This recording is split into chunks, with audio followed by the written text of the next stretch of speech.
Block થતા traffic jam સર્જાયો હતો। તેથી બેસ્તાન પોલીસે 11 લોકોની અટકાયત કરી તેઓને કાયદાનું ભાન કરાવ્યું હતું। બેસ્તાન શાલીમાર બ્રિજ પાસે રેલવે ઓવરબ્રિજ ઉપર ટ્રાફિક અડચણરૂપ થતા ભયનો માહોલ જેવો વિડીયો બનાવ્યો હતો। જે વિડીયો વાયરલ થતા બેસ્તાન પોલીસે વાયરલ કરનાર ઈસમોની તપાસ શરૂ કરી હતી। સુરતમાં સોશિયલ મીડિયામાં છવાઈ જવાનું યુવાનોને ભારે ઘેલું લાગ્યું છે। રીલ્સ બનાવવાના ચક્કરમાં યુવકો ભાન ભૂલીને ગમે ત્યાં રીલ્સ બનાવતા હોય તેવા દ્રશ્યો જોવા મળી રહ્યા છે। ત્યારે બેસ્તાન વિસ્તારમાં સોશિયલ મીડિયામાં ફેમસ થવા માટે 11 યુવાનોએ રસ્તાને જ બ્લોક કરી દીધો હતો।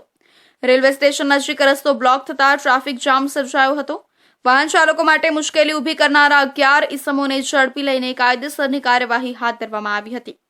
રીલ્સ બનાવતી વખતે 11 યુવકોએ બ્રિજ પર દોડધામ કરી હતી, જેનાથી વાહન ચાલકો ભયભીત થઈ ગયા હતા અને પોતાનું વાહન રોકી દીધું હતું। લગભગ 30 મિનિટ સુધી બ્રિજ પર આ યુવાનો લોકો માટે મુશ્કેલીના કારણ બની ગયા હતા। તેનાથી ટ્રાફિકમાં પણ અવરોધ સર્જાયો હતો। જેમ જેમ આ વિડીયો સોશિયલ મીડિયા પર વાયરલ થયો તેમ બેસ્તાન પોલીસે તાત્કાલિક કાર્યવાહી શરૂ કરી અને રીલ બનાવનાર 11 ઈસમોને શોધી કાઢી તેમની અટકાયત કરવામાં આવી હતી।